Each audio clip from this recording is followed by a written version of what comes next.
I don't even separate acting from life. Ah, It's okay. part my acting and my coaching and who I am and my identity and myself. That's what I am.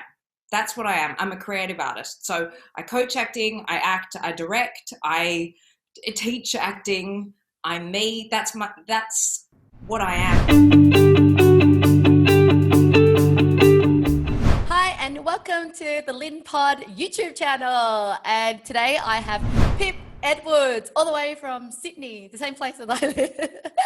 And on this channel, I'm here to help you inspire to achieve time and freedom. But one of the things that I've been focusing on is building up my acting career. And so I wanted to invite an expert in acting right now to actually share some tips with me as well as the audience, so that we could all learn and actually maybe discover that we do want to pursue acting, or we can improve in our acting career. So thank you and welcome, Pip. Thank you, Lynn. It's such a pleasure. Cool.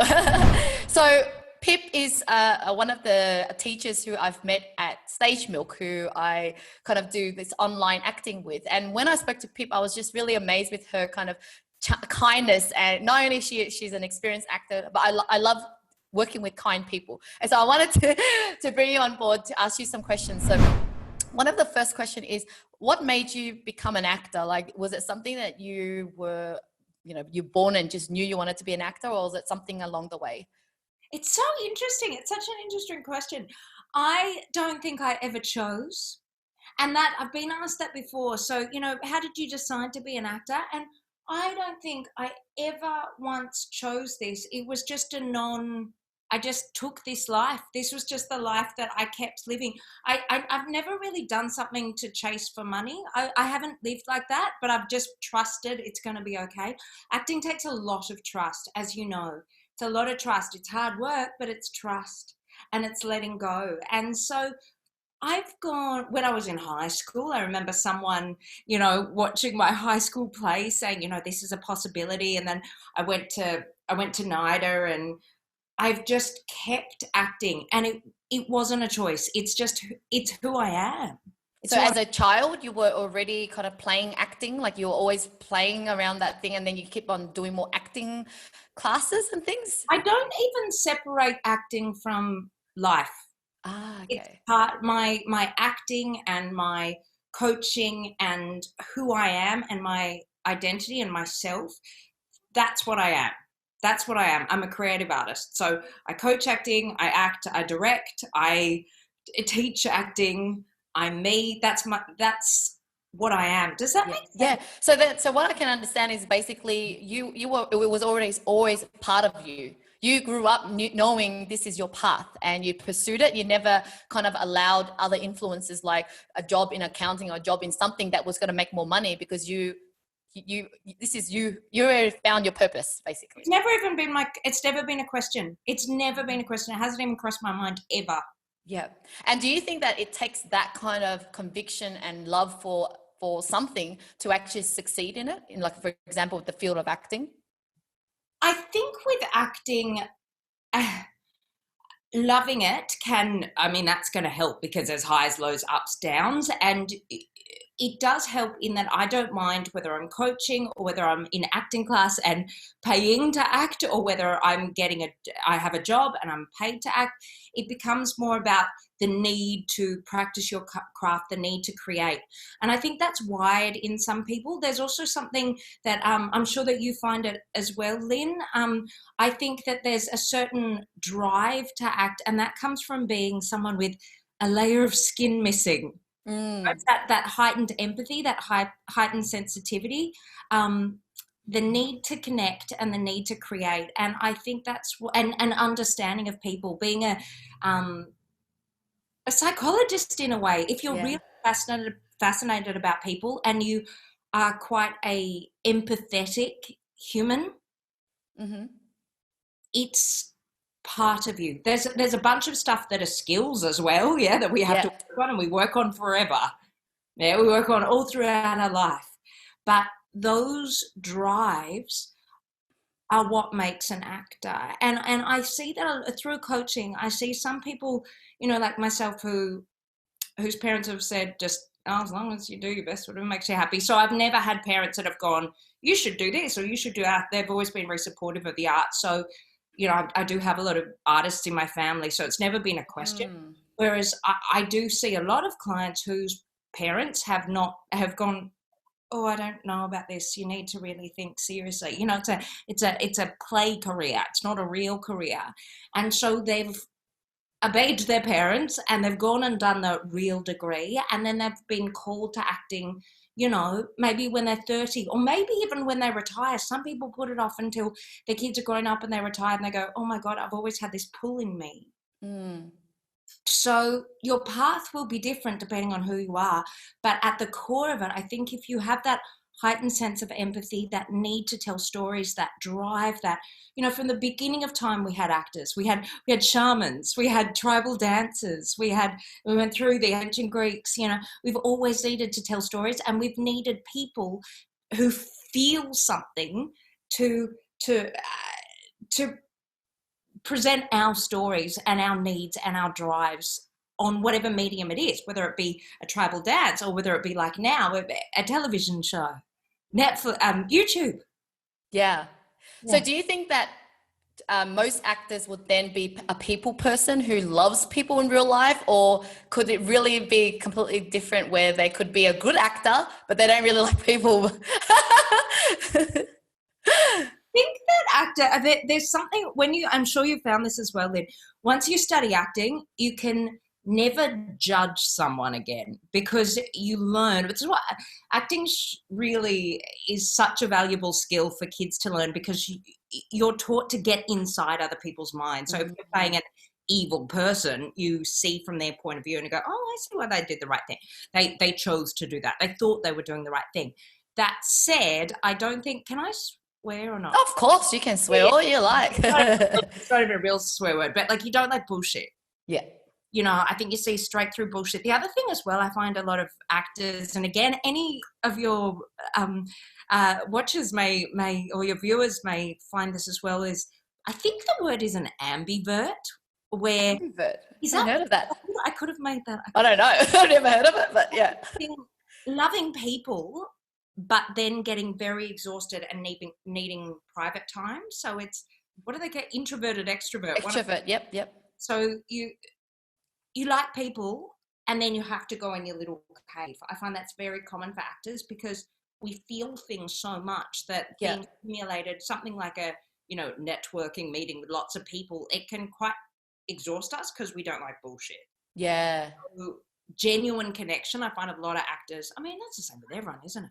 Yeah. And so do you also think, what are the percentage of people that are going into acting because it's such a kind of glamorous title, you know, or let's just say the aspiration to earn a lot of money and be famous, versus literally doing it because it's just so fun? Like, I actually just didn't realize how fun it was. I'm definitely doing it because I thought it was a fun thing to do. And when I did it, I was like, this is like child play. And so, I can kind of foresee that there are probably groups of people that are like, oh, this is this cool title thing that I want to do. And there's this thing of the need to storytell, to need to have fun in life. What are the percentages do you think? I think when people sit outside it, they think it's glamorous. Once you're in it, it is not really. You work very hard. If you're working in film and television, it's very early hours. If you're working in theatre, it's very little pay and late nights, and it's exhausting. So it's not actually glamorous. It's hard work. But the acting itself, I think it's exactly what you're saying. Well, we got a view of it, of going, oh, wow, red carpets in Hollywood. I don't know how many actors actually love that stuff, to be honest. For me, I go, oh, that's the part that's exhausting. You know, the joy of play, the joy of being child's play. Yeah. Living in your creative artist, that is so valuable. And particularly now being quite a difficult time. I mean, if you use this crisis time to create, it's really empowering. And we need to tell stories. We've been telling stories forever. Yeah. And it's so, and the need to understand people and the need to connect. And you do, when you study acting, it's such a valuable thing. Whether you want to be a professional actor or not, studying acting, even doing, acting class once a week, it is so good for your soul. It's fulfilling. You work your mind, body, soul. You're connecting with people. You're connecting with yourself. You're understanding yourself. Like I said before, you don't judge other people or yourself. You go, all the stuff that people say, good qualities and bad qualities, you go, oh, I've got all of them and I love them all. I totally understand what you're saying. And I didn't realize how beautiful acting is. And for anyone watching, I swear to God, even if you don't want to be an actor, I found it so therapeutical because you're self-aware, you're learning about yourself, that you're connecting with other people. And for once you're actually sympathizing, like you're saying, like as an actor, you're going, that person's bad, but it's like, you got to understand why they're acting bad. And I'm like, wow, this is amazing. Because if we all learn acting and kind of get to do this activity, we'll be so much more compassionate and kind of non-judgmental to people in life and just understand people more. So yeah, thank you. Love that. So one of my limiting beliefs was that I'm too old to be an actor. I'm 36. Now, what are other limiting beliefs do you feel that stops people from either getting into acting or succeeding in acting? Oh, the old one is a big one. Okay, so I'm not the unique, like there's a lot of me that says I'm too old, right? Yeah, there's all sorts of them. And the beautiful thing about acting, I mean, yes, I'm too old, I'm too fat, I'm too thin, I'm not good enough, I get nervous. I mean, the list is going to go on forever. I'm the wrong anything. I don't know, pick whatever you want. It's like whatever, I go in and out of life throughout my life. I've been a bit insecure about my jaw, and then it always became, I didn't book it because my jaw, I didn't book it. How ridiculous. My jaw, this is the thing you learn about acting, my jaw, I got a strong jaw, but that is also the reason why I can play roles like cops and lawyers well. So, it's a very professional, jawline. And so the things that you think, the limiting belief version of you thinks are I didn't get that job because, I'm too whatever. They're your power. It is extraordinary. And that's the thing with acting. There's no perfect. There is no perfect. It is just your version of it. Why can you see, I can't say I've watched Hamlet 20 million times. Well, why can Hamlet be on 20 million times? Because it's that particular actor's version of it. Yeah? And so that also goes with booking the job. Like, surely there's a certain level where you go, okay, that actor didn't own it.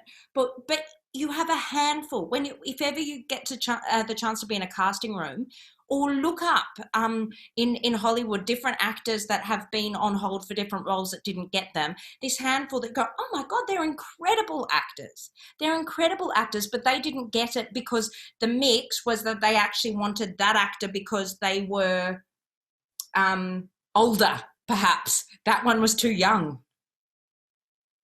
So whatever your anxiety is very often your strength, because it's about celebrating your unique gifts. They are actually the thing that books you the job.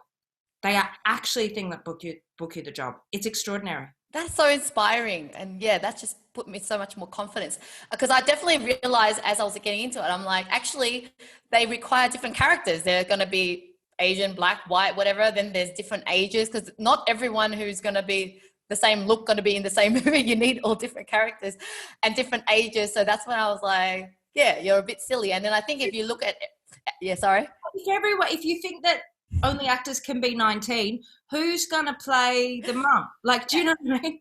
Yeah, exactly. And then you look at, even in terms of beauty too, you're going, the thing about movies I realize is also your storytelling reality of things that happen in real life too. So they need different actors to look a different way. You don't have to be the best looking person to be in a movie either, because there's still different characters as well. No, right? No, and that's only one type of movie, which might not be the type of movie. I mean, I'm not going to be in Riverdale. How ridiculous. Like, do you know what I mean? So as like, to go back to the jawline, which is probably the thing that takes away from conventional, that's actually, like I've said, it is my gift, because I end up getting these roles that are kind of more serious. Yeah. It's actually, there's room for everyone. And if you actually go and watch television, charisma has nothing to do with tick the box beauty. It has nothing to do with it. Self-confidence, owning yourself, shining your light, that is charisma. If you actually go and look at the movie stars, actually look at their face and just go, oh, conventional beauty, do they tick the box? A few do, Margot Robbie, but you know. But what you're trying to say is really we need to work on our internal, our personality, that if you can actually, love yourself more and be confident, then you could succeed more in an actor role. So can you, I guess, share with me like 5 top personality traits that you think is vital in being a good actor? To be an actor, to have a lifelong career, I mean, I celebrate everyone's unique journey. I mean, we could even call that a character trait of celebrating your uniqueness is something. So do you think that's like confidence then? It's like just being unique, confident? Self-confidence, although as we know, it can do that, but a level of, why don't we say, that internal knowing that it will be okay, and belief in yourself, because we get some jobs, we don't get some jobs. They generally have nothing to do with your talent. Yeah. So that means we're not angry about things. We're kind of like at peace and knowing everything will be all right. And if you're able to do that, then you will last in this industry. Because if you're like bitter and angry, that tarnishes it. I no one want to work with that. Yeah. Yeah. That would be another one as well. Yeah. Being a team player. What a yucky word. But yeah. Someone that responds to people, that's willing to work with others. Yeah. I've heard a lot of examples from watching like Natalie Portman's and Samuel L. Jackson's masterclass. They were saying how to even treat anyone you work with good, like, from the director, assistant, and the cleaner and all that, because they're talking about teamwork, not just between you and the actor, it's anyone you come across with. And those assistants would one day become directors. And if you're an asshole to people, it will get around. That's it. That's really true. Let's think what there's a few. I would say a work ethic and ability to rock up on time. You do get auditions. You might have a late night and the audition comes through at 6:00 and you go, oh my God, I'm already going out for dinner. I've got to learn it at 10:00. Well, you just do it and you get it in. I say that as well to a lot of people who go, oh, I want to be an actor, but I can't quit my day job. That's okay. You can have multiple jobs. A lot of actors do, but it can be difficult. If you have an audition due tomorrow, you have to have it in then. So there has to be a level of flexibility. I mean, I don't know what, I know that you have a business, Lynn, but I imagine with the life that you've created, you're able to, if an audition suddenly came in to 11:00, you go, okay, I'll just work later on my other job. Exactly. Yeah. So I always wonder, like, how do most people do it? It's a struggle for an actor in a sense. If you're trying to have another job, you need to be able to drop everything. And I guess I've spoken to some actors, they're like, they just tell their job in advance, like, hey, I'm an actor and this is what I need. I need to be able to go and come back. But it comes back to your point, is that you need to be dedicated to work hard, because you get the script early. You get the script late.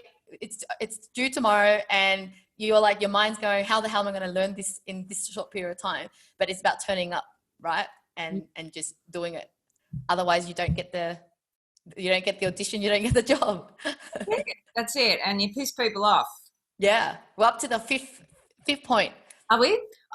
There's lots. There's actually lots. But why don't we say, I mean, that's work ethic. Well, that heightened this is what, maybe two, maybe one. That heightened sense of empathy we were talking about before, to connect with the characters, that's very important. And then also craft itself. You do need to understand your craft. Yep. So I don't know if that's two or one. Yeah, yeah. And do you think acting is quite objective? No, subjective, sorry. So like in a sense, like just like music, where some people might like this music and not like that music. Do you think with acting, like you could show yourself to a group of people, or maybe different teachers, different public people, and they could think you're good, or some of them might think you're bad? Is that the case in acting, I'm guessing? I think within reason. I think firstly we have to look at genre. What is the genre? Is it a really naturalistic film, or are we doing vaudeville? I don't know how often we do vaudeville now, but do you know what I mean? Are you doing like what is the genre that you're playing in? But if we're saying we're dealing with naturalistic film, I think within that there's disconnected acting, and there's faking, and there's what I call acting with a capital A, or schmacting, which is bullshitting, which is faking, which is going, oh, maybe I'll cry in this moment, and pulling too many faces, all that stuff. I would generally say no. But then once an actor, this is what I say, once an actor has owned their character. Do you know what I'm talking about, Lynn? Where you go, okay, I'm looking at this character from the outside. No, it's me. And I am now living truthfully in imagined circumstances, because that is what acting is. I'm living truthfully in imagined circumstances, yeah?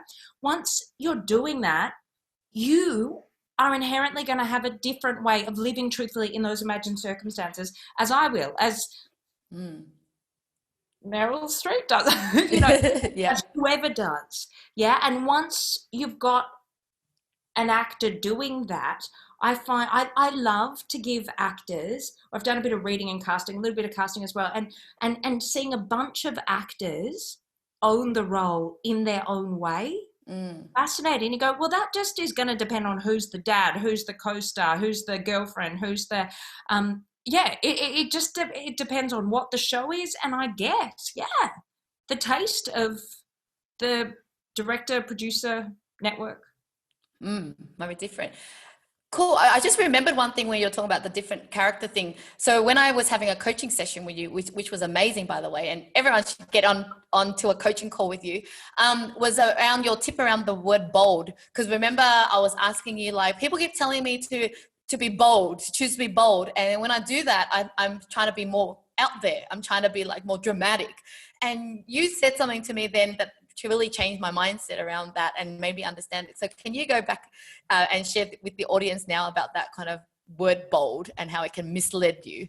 Yeah, I hope I remember exactly what I said, but I do know I have this view about in acting. Okay, so if you've got viewers who are done any acting, chances are you've had someone say, make a bold choice in the audition. Make a bold choice in the audition. And you hear it again and again, and you just go, oh my God, how do I make a bold choice? And then what happens is people go, I will smoke a cigarette. And it just doesn't fit the scene at all. What if I wear this crazy hat? And you just go, okay, that looks stupid.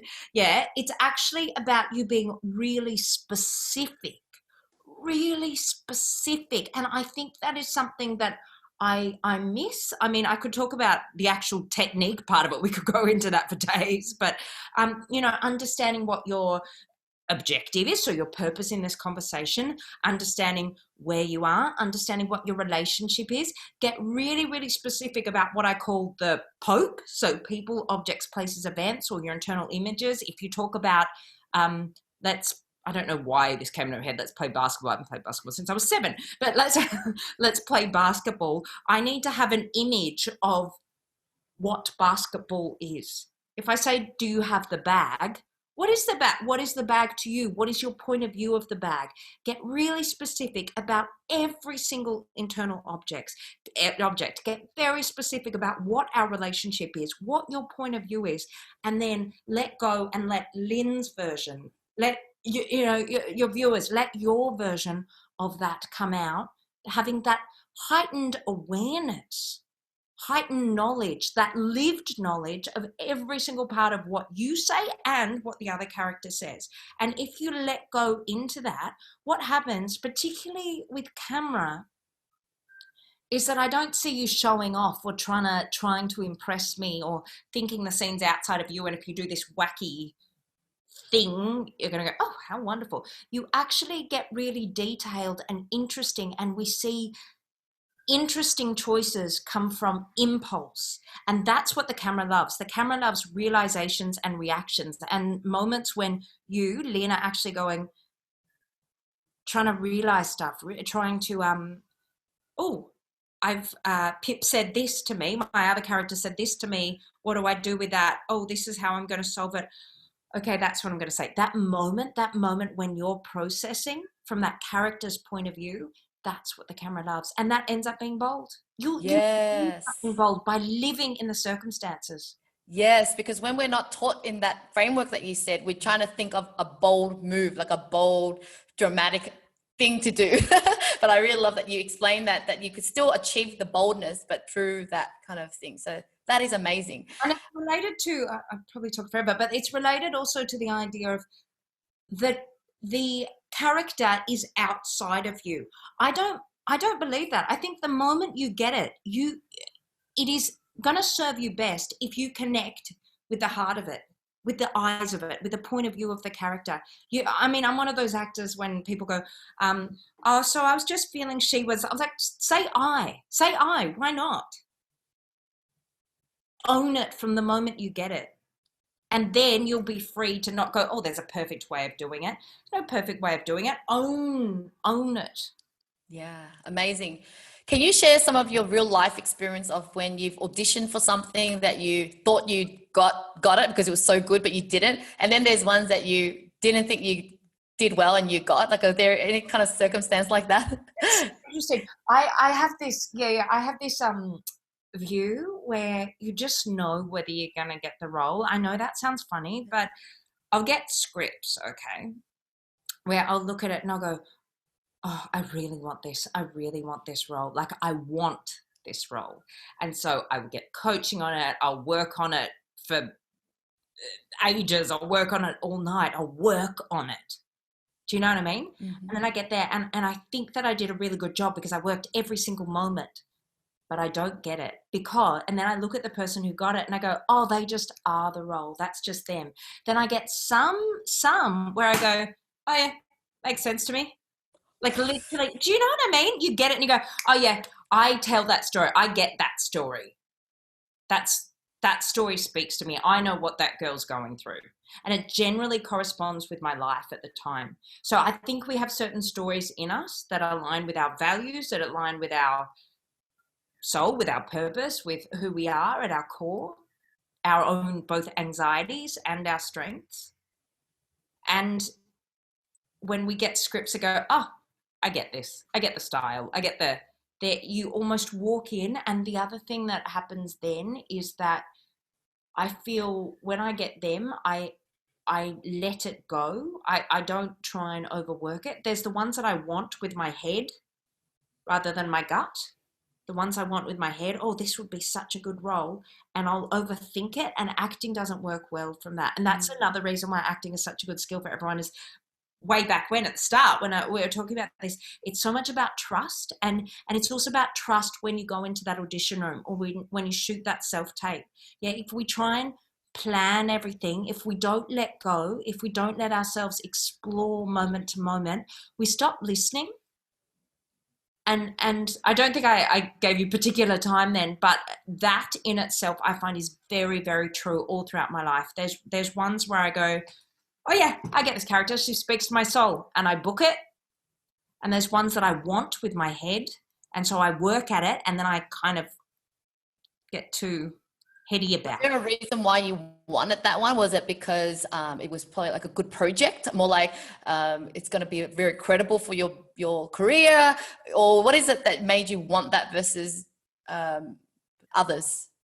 It's really interesting. What made me want it? I think I've gotten better at letting it go, but I remember like at least a few years ago, I think it was like it was a TV show that I loved or something, or, you know, a movie that I loved, and the role I thought was really awesome. I think it's generally because it's a TV show or a director that I just went, oh my God, I love this. I love this director. I love this TV show. I love this script.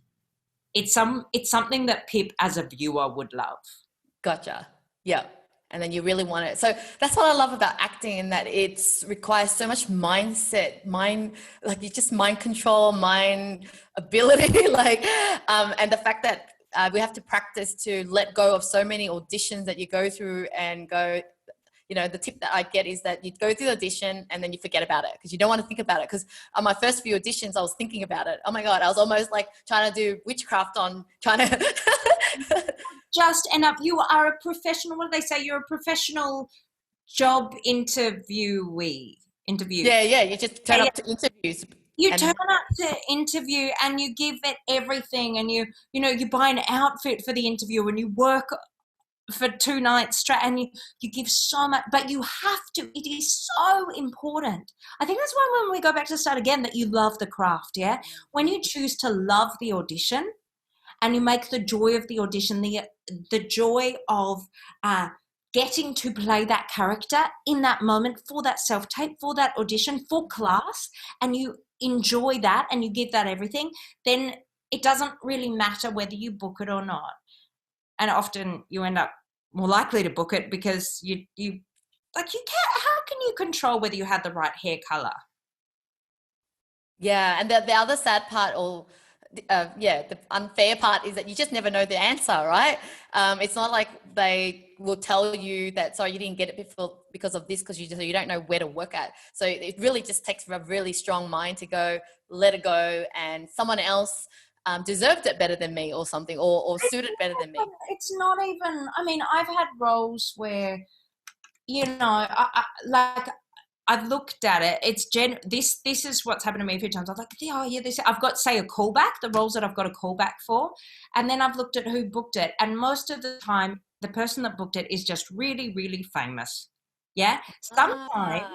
Sometimes I know that, I'm going to sound up myself, but it's true. I'm going to know that I'm a better actor, but I don't have the name. You know, that's happened to me a few times. Sometimes they're famous and an amazing actor, and you go, okay, like, no chance there. I don't mind that. That's okay, because it's not, it's actually fine, because that's not what they wanted. And so the goal then becomes, for you as an actor, if your goal is booking the job, each individual job, that is a path to an unhappy career. Yeah. So the goal then becomes to walk out of that audition room going, I own that. And then there used to be this old saying that people would book the room, not the job. So even then, it's what you want to do is make people go, oh, wow, he did well, she did well. That's it. Yeah. You know, just go, oh, they've got a really interesting quality. You never know if you're going to book that role. It might go to someone famous. It might go to someone older. It might go to someone shorter. Yeah. Yeah. Overall, it's like there's a chance for you to get better at your craft, have some fun, and also being exposed to more casting directors and people that you come across, and eventually, them exposed to you, and you enjoy that. You make the goal to walk out of that audition room and go, yeah, I lived that character just then. Like, enjoy it. Make the performance, the audition itself. Make the performance the scene you do in class. And then you feel like, oh my God, I'm doing something. This feels great. You know, it's a joy. And then generally what happens is, I've had a few roles that I've booked without auditioning, because I've done a few auditions with that casting director, haven't booked them, but they've obviously gone, oh, she's interesting, but she's not right for this role. Who cares? Yeah. Then when the role comes where it's like, oh, she could do that role, I've got a direct offer. Nice. I didn't know that was possible. That's pretty good, because at least one thing you didn't have to do again, auditioning. I've had it quite a few times, and it's actually not uncommon, because if that person knows you, and suddenly, you know, the job is, I've actually booked, do you know what? I think I've booked more things than not like that. It's through that continual doing my best work in the audition, but it not quite going to me generally because it's someone famous or I don't know. Yeah. It is. Yeah. Yeah, and then then it becomes a direct offer. That really has been, or someone's maybe pulled out really last minute, and I've got to go in tomorrow, and they don't have time to audition. But because I've done a few castings with that particular casting director already. Yeah, they've gone, oh, she could do it. You're sort of showing that you are a professional actor, that you're trustworthy, that you have that quality. People, you just want to be remembered for that quality. You have no control whether you book it or not. You really, and there's no point even worrying. Enjoy it. Make your goal to have fun. Make your joy to make your goal to live truthfully in imagined circumstances. Yeah, love it. Thank you. So what are the different ways that people can work with you? Like, for example, do you work with beginners and more advanced? And in what way do you help people with advancing in acting? Yeah. Okay, well, I'm gonna say this. So I've got my little self-taping. It's not completely set up now, but I've got. Yeah. So yeah, I shoot a lot of actors self-tapes, so and coach that. But then also I do coaching, and obviously now a lot of Zoom coaching as well. But I generally teach at drama schools and coaching, you know, acting on screen, also business of coaching. So when people are looking to kind of manage their career, business of acting. So understanding the industry, managing your career, shooting self-tapes, demo reels, demo tapes, connecting with industry. Yeah, my website is pipedwardscreative.com. Yeah, I mean, it's script analysis, you know, acting. I've got some small group classes and then some privates. Yeah. So with the self-tape thing that you just showed me, is that when someone actually comes to your place and you help self-tape them? Is that what it is? Or yeah. So when people have auditions for something, a lot of them will come and come here, book an hour, book 2 hours, depending, and then we coach them for their audition. So that's quite common. I have a lot of clients, and that's sort of the one thing that I am doing in person during this time because it's big enough to do it. Yeah, but then I also have people that will come for coaching. So they might choose to do a self-tape a week because you've also, part of your skill as an actor is also to get used to the camera. And so there's a certain amount that we can do on Zoom and then a certain amount of getting used to that camera as well. But script analysis and stuff is on Zoom. Understanding technique is on Zoom. Some more professional actors will shoot self-tapes and then we'll watch it and then we'll discuss it on Zoom. But just thinking, Zoom is taking over the world, isn't it? Yes. But these shooting in person, yeah, a lot of people also put down mock scenes from shows that have already aired, sides, and we often talk between me and the client about what type of scenes we should do, and then they do them as like a demo reel. To send to casting, to send to agents, to send to producers, to send to web series. So they get their work out there because you cannot be an actor with no footage of you acting. So with all these like kind of weekly self-tape that we might be learning at a school, can we kind of combine that and use it as a demo reel?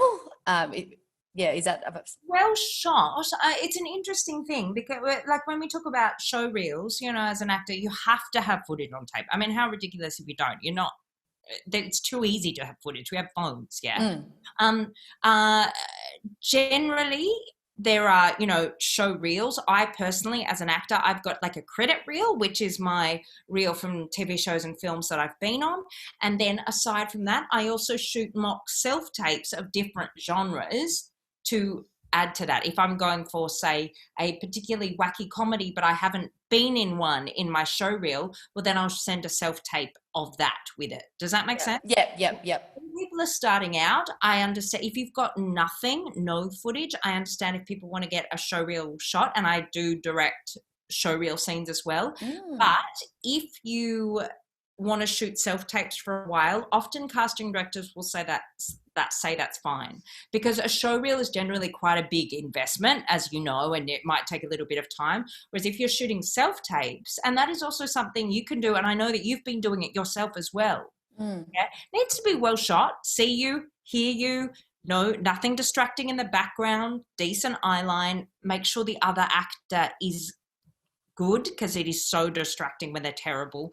You know, the sound is okay, all these things. As long as it's fine, it's not distracting, then if you do a good scene, you can send it to, what do we want to call them? Decision makers, people in the industry, so they know your work. Because it's not saying this is the show that I've done, it's saying this is where I could be cast.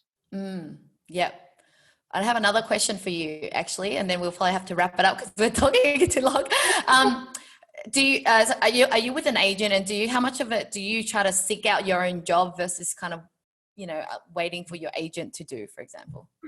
I've had the same agent for a long time. So I had one agent before NIDA, and then, when you go to NIDA drama school, you can't work at a time, it's too full on. And when I graduated, I got another agent. So, I mean, I've been with that particular agent for, I don't know, 15 years. Wow. Yep. So I like them. They're great. So most things are through them. That's not to say you don't make those connections yourself. Number one, there's things that I will do unpaid within reason. Like if it's a Flickerfest film, or if it's a web series that's amazing, why not? We don't do it for money if the quality is good. Great. And that's myself, like not through my agent, or making something. I do a bit of directing. That's myself as well. Yeah. But then there's that other line that if people do have agents, yeah, you don't ever want to go, yeah, my agent is going to do everything and just sit back. Yeah. It is also your job. Okay. When I first graduated drama school, I got a lot of auditions because my agent, right? After a little while, there's a lot of actors out there. Yeah. So I also say to actors, it is also your responsibility. I take it also as my responsibility to not necessarily line up that audition, but to maintain those connections. Yeah. To continually shoot self-tapes, to put on my Vimeo, to, in whatever way, connect with, casting directors, connect with directors, connect with generally makers more than anything. I think. You mean filmmakers? Filmmakers, connect with your tribe. I prefer that than networking, because I think networking, as I was talking about, I think as actors we don't like fake connections. So find your tribe and keep connecting your tribe, and giving to your community as well. As we know, giving, receiving, work like that. It's big. It's really big. And it's also a joy to stay in community. And so by having those connections in community, more things will come to you, because you're kind of about, which means that makes your agent's job slightly easier if they go, okay, oh yeah, he, she, they've got that actor, they've got a self-tape which shows them being the, I don't know, young mum. That could be you. Yeah. They've got that tape. Yeah. Yeah. So that's going to help me, the agent, get Lynn into the audition room, because she's got that self-tape on her Vimeo or whatever it is. Yeah. I've shown it to the casting director. The casting director's gone, oh yeah, maybe I could bring her in. I hadn't thought about her, but yeah, she would actually be a really good fit. So then you've come in. So you've actually done that groundwork yourself. You've made your actor's job easy. If you sit back and wait for your actor, and oh my God, when actors go, oh yeah, my agent's not doing, you go, what are you doing? What are you doing? Yeah. Their job, I don't I don't know shit about the contracts that they do. I just go, okay, you do that. Yeah. That's their job at the end of it. Their job is the contracts. You manage your business. Yeah. This is why they need to come to you to talk about the business of acting as well. Yeah. Yeah. If you're sitting, if you've got an agent, you go, oh, my agent's not getting me anything. What are you doing? What are you doing? Yeah. Yep. Their job is the contracts and the numbers and those big long documents that make actors' eyes. Yeah. Awesome. Okay, well, I have the last question, which comes with two parts though. The first part is, what is your acting dream? Like, what's your dream around your career? And then the second question is, what do you want people to remember Pip for? Oh, Oh. okay. They're good ones. What good ones? Acting career, acting dream. Oh, I've got lots. I love. I used to say something like Big Little Lies and Going to America, and something that's really, I think something like Big Little Lies is wonderful. I'm loving where TV is going. It changes all the time as the industry changes. Like, ask me 15 years ago if my dream was to be on television, you'd go, what? Isn't it a film? You know, so So like a TV show, you're thinking you want to be like an American TV show. I actually would like the Australian version of something like that. Ah, so you're not willing to move to America? No, I have moved to America, and I absolutely would move to, and I love America. I love America. I would love to spend a chunk of time there. But I get really excited when Australia makes something fantastic and exciting. And, you know, I am Australian, particularly during COVID. That's more than anything. I don't know if you found the same thing, particularly since COVID, I've gone, oh, Australia's so good. Yeah, we've got it so good here. Yeah. I'm really lucky. I felt we work so well as a team. The whole country just like collaborated and stopped doing, just followed and obeyed, and yeah. Yeah, and so a really, really good quality TV show that's like a dramedy. So there's quirky bits, very human, very real. Your Netflix type. I can't wait for one day to Australia to have that kind of big in TV show like the next America, but yeah. No, we really do have a few. I get frustrated because I said, actors, do you watch Aussie TV? And they go, oh no, I don't really like. You go, okay, you're watching. They're not actually doing that one little level of mining. It's just we don't have quite enough as much money, and so that's not what is advertised and talked about. So have you gone on iView recently? Have you gone on iView and actually gone and looked at what TV shows we're making? Because we have some great stuff. You know, season 2 Mystery Road's just out at the moment. I mean, that's such a beautiful show, and surprised me how many actors don't watch it. It's so extraordinary. The letdown, it's incredible. You know, so like, why are people not watching this? It's really good. Well, is it just because it's not spoken about as much? It's your job as an actor to watch this stuff. And even as a not actor, they're Australian shows. And they're really good. You know? Yep. So it would be at the end of it, I would love to, like, I have gone to America, I have lived in America for a little bit, but I would love to go back there and do a big TV show in America, a big film and a TV show, big film in America. But ultimately, you know, to come back to Australia and do something really meaty and wonderful would be the dream. Yeah, can't wait to see you in that. All right, last question was, what do you want people to remember you for? To remember me for?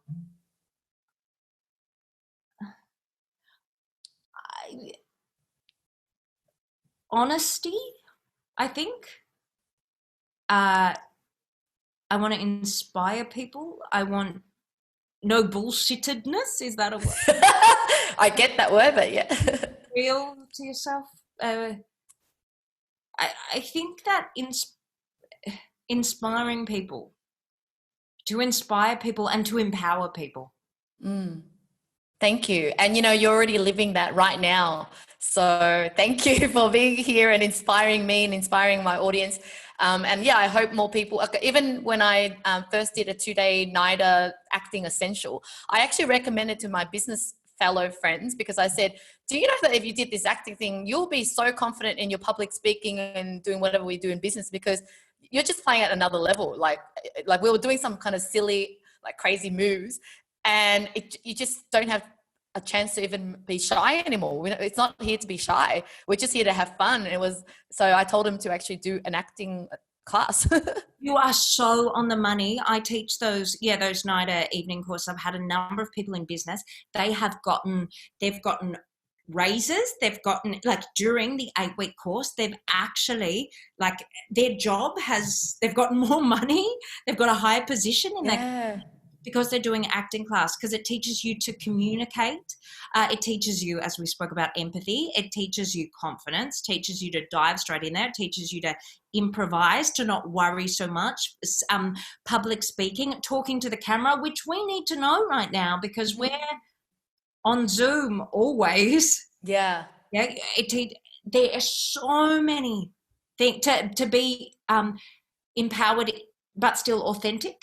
Yeah, because there was something good. Yeah, because I'm in business and I've done some public speaking course and I've done something, and you're always learning about some strategies on how to deliver a message, or you're kind of like learning not to be shy. But then when you're doing acting, it's a different kind of approach. You're just playing, and then you're forgetting to be shy, if you know what I mean. That's it. And the other wonderful thing I think is that, I mean, I've forgotten the statistics, but body language, vocal tone, and then what you're saying. What are the statistics? It's the numbers, but it's like, I'm going to make up the numbers right now. Yeah. 50 something is body language, 30 something is... And only a little bit is of what you say. Yeah. Content. And so what I see a lot of, and I've worked a lot with women and men, but a lot of women particularly, who are so intelligent and wonderful in what they're saying. There's that thing of saying a lot of women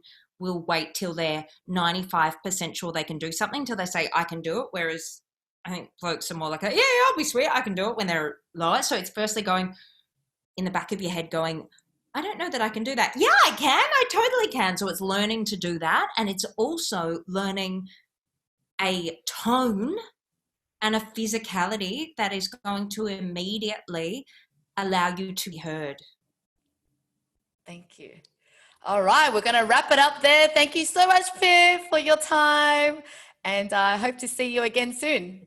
See you, darling. Such a pleasure. Bye.